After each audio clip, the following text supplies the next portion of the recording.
Right,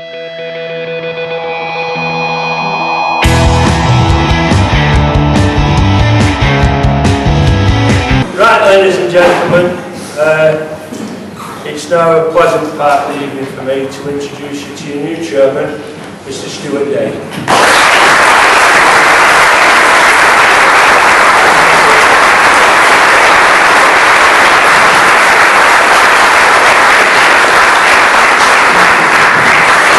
Thank you.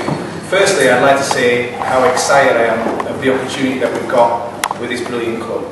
And I'd like to say thank you to the supporters for the messages that I've received since taking over at the club, because it's been humbling to see how many of you have been so positive with what we're looking to try and do. We've worked extremely hard, and again, the one thing that I'd like to do before I get going is to thank Neville, really, because if you hadn't been here,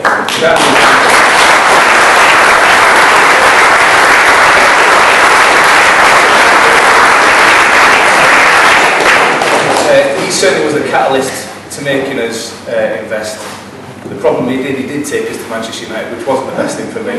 So, but we're so excited about getting involved in this. And one thing that we've looked at, I know there's been different rumours about what we're looking to do, and I wanted to reassure everybody, we are here for the long term, if you'll have us, that is. We've got plans of what we want to put in place. We've got a vision as to what we want to try and achieve. I sat down with Kevin. We were supposed to have a half-an-hour chat, I think. It turned into 4.5 hours. I did tell him to keep quiet a few times, but you know, when you bought the club. The situation was that the passion that we saw within Kevin and the passion that we saw within the staff was superb. You know, you've got fantastic assets in this football club, like Jill as well, who's been here for such a long time, and it's testament to here in terms of how things are run with the club, and the staff is so positive in wanting to be part of such a great club and a great history. We've worked tirelessly doing our due diligence in taking over this club, and there was a few changes that we had to make at the 11th hour, as Neville's touched on, because the way that we wanted to take over, we couldn't do it for one or two reasons, and we just couldn't let this football club go to waste, really. It was that close to the winding up order being actually implemented. I'm pleased to say that as of today, the club has no debts. HMRC is paid off. We're out of the transfer embargo. The staff wages and the players' wages, as Neville's touched on, that is a really important part for me, because I can't have people coming to work and giving 100% of everything all the way through, and at the end of the month not knowing if they're going to get paid. So the one thing that we tried to implement was to make sure that the staff was 100% secure and they knew that they were going to get paid. We sat down with the manager, and he, as I said, he gave some great ideas of what he wanted to do, and I could see from his passion of what he wanted to succeed, and I think he's got a bit of a point that he wanted to prove with this club.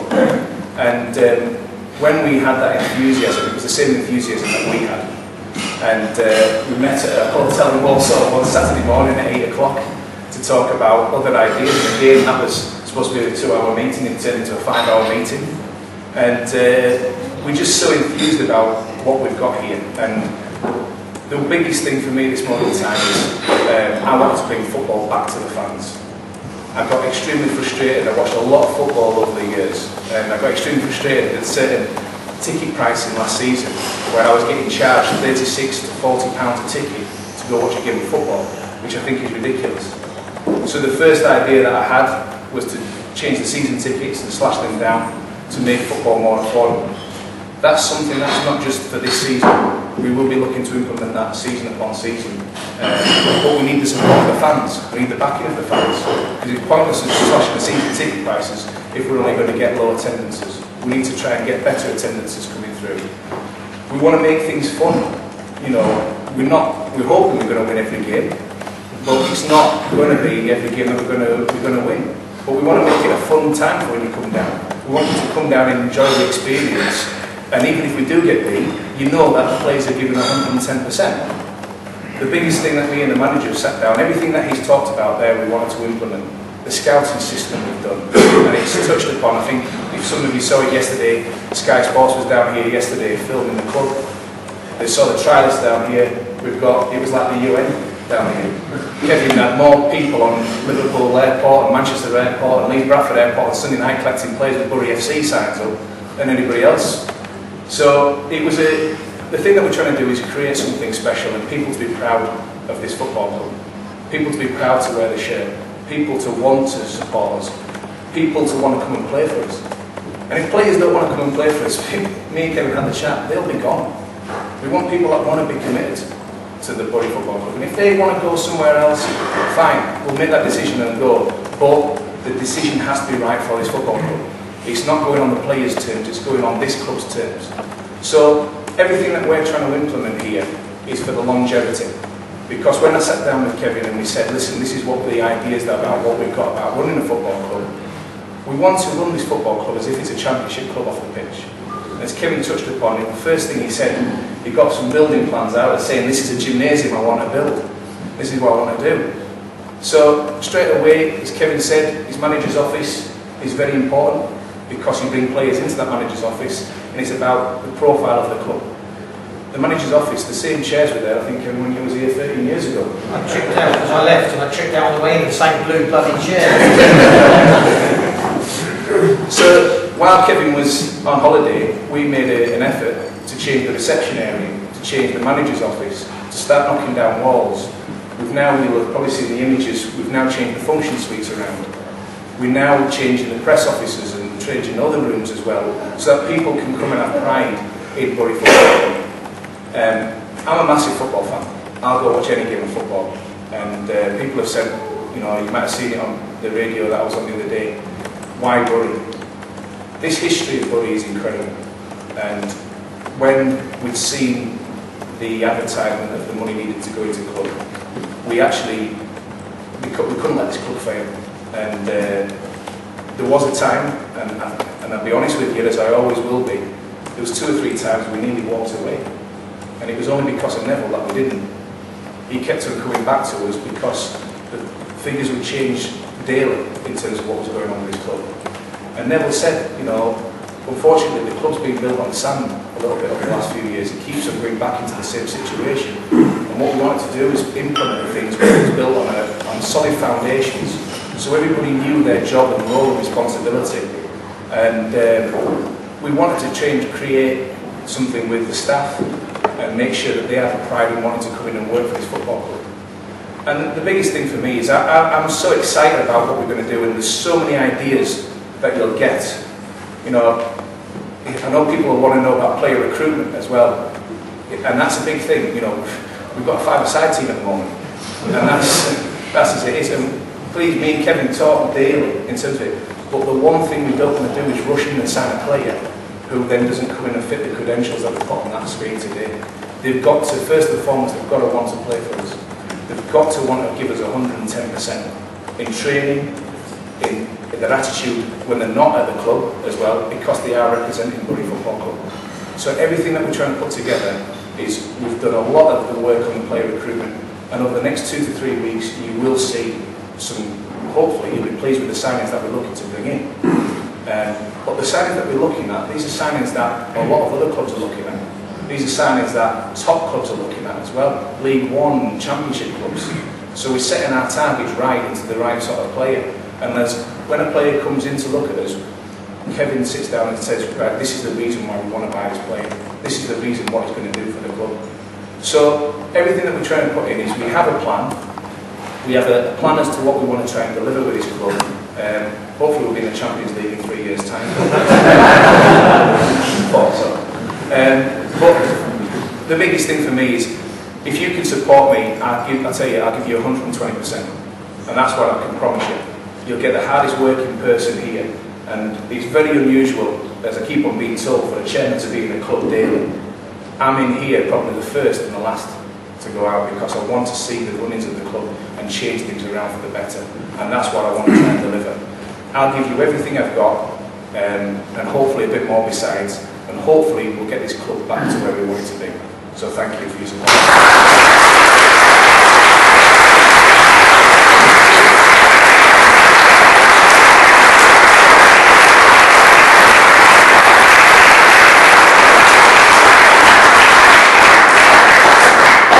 Tell by these 4 and 5 5-hour meetings with the manager, they drink a lot as well. No, seriously. Just one more quick thing. I'm going to ask Ian just to stand up and introduce himself and just say a few words to you. Then you just get to know Ian, what his role's going to be in football.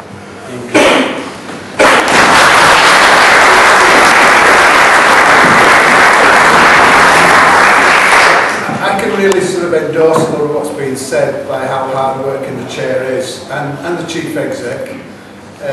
You know, it's not unusual for us to be in at 8 o'clock in the morning and not going home until 8 o'clock at night. And we have been slightly frustrated in the messages that have been coming out from the club that people want to see us, want to talk to us. Because every time we talk to somebody, that creates another 10 jobs and stops us doing what we really need to do. So we have been a little bit insular on that, and we'd apologise for that, but it will get better. Because you've got a press officer who works absolutely 1000%. I've never seen as many twits coming out of Twitter.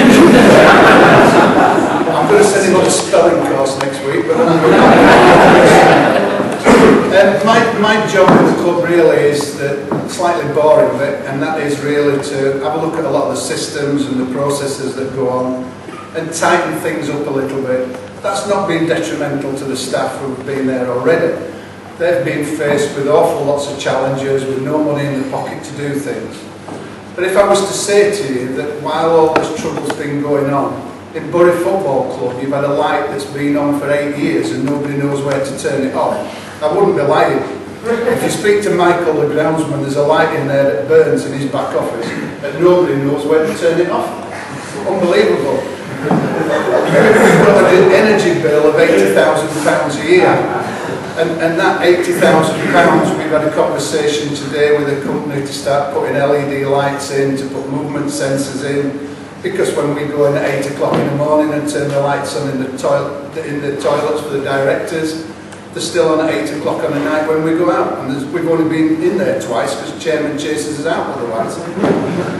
That's the sort of thing that I'm bringing to the table. I think I've also can add that the last couple of years, 2 to 3 years, I've been working very closely with Huddersfield Town, developing their training complex. So there's 6 brand new training fields down there, there's a synthetic pitch, there's a bar area down there, in a social club, and that's part of why I was brought on board, because I've got the skill as well in the gym side of the business.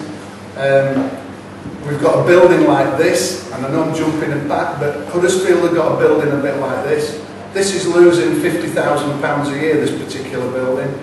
Somebody's got to turn that round or you get back on that slippery slope. So it's my job to be the Grim Reaper and start pushing, poking and prodding and trying to bring those things back up to speed, get them a bit more economical, making sure that next year that the programme that you all receive, that you pay £3 for currently, last year that programme only made a profit on 3 matches. 3 games that profit made a programme, so we've already identified the price will probably go up slightly, but that's not a big issue. In fact, the season tickets have come down so much. I think the other thing we're looking at, and Perry will talk a little bit, not Perry, Glenn will talk a little bit more about this, but it's the commercial side of things. We're looking at it. When we first got into the club, we thought that Comsure was your main sponsor, because nearly everything was done for a couple of tickets here and a couple of tickets there, and most of those advertising hoardings around the pitch were all being given away because somebody did the electrical testing, so they got the board up. And that's why we brought in Perry, who's really added value to the club despite some of the criticism that he whined around. I'll let Glenn talk a little bit more about that in his little section. But overall, very quickly, just on a positive note, in the last 4 weeks, I think Perry, myself, the chair and the chief exec have brought nearly £100,000 worth of additional income into this club on 20,000 plus worth of gym equipment, on deals that we're signing with Mercedes and people like that, so that we've got cars for the staff to be ferried around and so on and so forth. But a lot of that credit goes to Perry rather than just me. That I think I would like to take it back.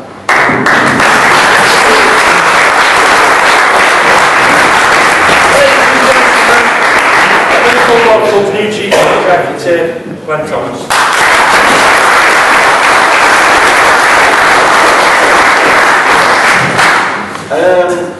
Without going over what everybody's already said, we was very, very impressed with the way that the staff and everybody approached us coming into the club.